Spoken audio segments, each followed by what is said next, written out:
A história que vamos explorar hoje não é apenas a de uma empresa. É a história de como a engenharia, a guerra, a espionagem e a tecnologia acabaram por moldar o século XX. Esta é uma narrativa de génios, de segredos e de máquinas que voaram mais alto e mais rápido do que alguma vez se julgou ser possível, redefinindo por completo as fronteiras do céu e, claro, do espaço. Vamos então mergulhar nesta história. Tudo começa, na verdade, nos primórdios da aviação, numa era de pioneiros e de sonhadores.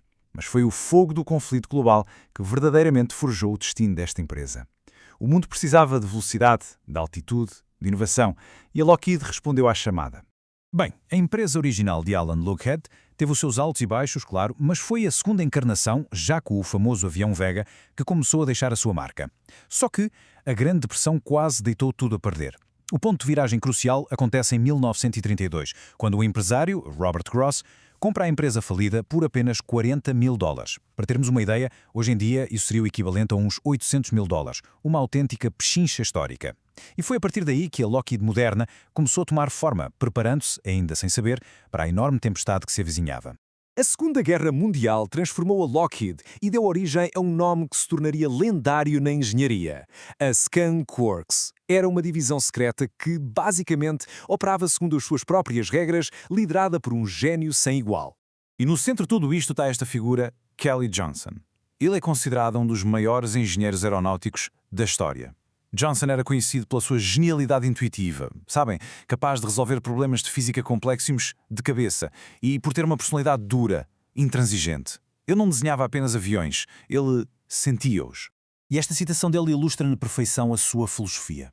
Para o Johnson, a engenharia não era um exercício académico, era uma experiência visceral, de altíssimo risco. Ele acreditava que para criar as máquinas mais avançadas era preciso compreender os seus limites em primeira mão. Em 1944, a Alemanha surpreendeu os aliados com o Messerschmitt Me-262, o primeiro caça a jato operacional do mundo. Era mais de 150 km por hora, mais rápido do que qualquer avião aliado.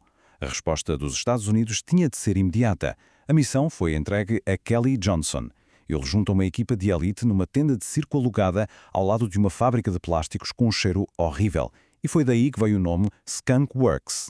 O governo deu-lhes um prazo, 180 dias, para entregar um protótipo. A equipa de Johnson fê-lo em 143. É isso mesmo. Em menos de 5 meses, num ambiente completamente improvisado, eles criaram o P-80 Shooting Star, o primeiro caça-a-jato americano. Foi uma demonstração absolutamente impressionante do que uma equipa pequena, focada e com total autonomia, conseguia alcançar. O segredo do sucesso deles estava no método do Kelly Johnson, que foi codificado em 14 regras simples, mas radicais. Os pontos cruciais eram dar ao gestor do projeto o controle absoluto, manter as equipas incrivelmente pequenas e talentosas e recompensar as pessoas pelo seu desempenho, não pela sua posição na hierarquia. Era, no fundo, o oposto da burocracia corporativa. Com o fim da Segunda Guerra Mundial, começou um novo tipo de conflito. A Guerra Fria não era travada com exércitos em campo aberto, mas sim nas sombras, com espiões e com tecnologia. E a missão da Lockheed mudou drasticamente. O objetivo agora era a informação. Era descobrir mísseis, bases, intenções do inimigo, sem dar início a uma guerra nuclear. Era preciso voar sobre território inimigo, saber antes do adversário, mas de uma forma que ninguém pensava ser possível. E foi assim que nasceu o 2, um projeto secreto financiado pela CIA. A estratégia era brilhantemente simples: voar tão alto que nem os caças nem os mísseis soviéticos o conseguissem alcançar. Enquanto os melhores caças da época mal chegavam aos 45 mil pés, o 2 foi projetado para operar acima dos 70 mil pés, mesmo na fronteira do espaço. Ora, para testar uma aeronave tão radical que exigia que os pilotos usassem fatos pressurizados, quase como os dos astronautas, era preciso um local totalmente secreto. Foi escolhido um lago seco, remoto, no deserto do Nevada. Um local que se tornaria mundialmente famoso, a Área 51. Mas, enquanto a Skunk Works construía aviões secretos no sul da Califórnia, no norte do estado, outra divisão da Lockheed estava a ajudar a semear algo ainda maior. A sua presença, focada em mísseis e eletrónica, foi uma das forças que ajudou a transformar aquela região num novo epicentro de inovação, o Silicon Valley. O nome do projeto era Corona. A Lockheed Missiles and Space Division desenvolveu os primeiros satélites espiões do mundo. A ideia era revolucionária. Em vez de arriscar um piloto, o satélite tirava fotografias e depois ejetava uma cápsula com o filme. Essa cápsula reentrava na atmosfera para ser apanhada em pleno ar por um avião. Parecia ficção científica, mas tornou-se realidade em 1960. Para se perceber o impacto disto, basta um dado. A primeira missão bem-sucedida do Corona recolheu mais informação fotográfica do que todos os voos anteriores do U-2 juntos. De um só golpe, a espionagem tinha entrado na era espacial e a Lockheed estava no centro de tudo. E enquanto a espionagem chegava à órbita, a Skunk Works enfrentava um novo desafio. Depois do U-2 ter sido finalmente abatido em 1960, era preciso um sucessor. O paradigma tinha de mudar. Voar alto já não era suficiente. E o sucessor foi, talvez, o avião mais icónico alguma vez construído, o SR-71 Blackbird. A filosofia era diferente. Se não era possível esconder-se voando mais alto, então a solução era ser tão rápido que ninguém o conseguisse apanhar. O Blackbird foi projetado não para evitar a ameaça, mas para ultrapassá-la em velocidade. Mach 3.4. Estamos a falar de mais de 3 vezes a velocidade do som, quase 3.700 km por hora.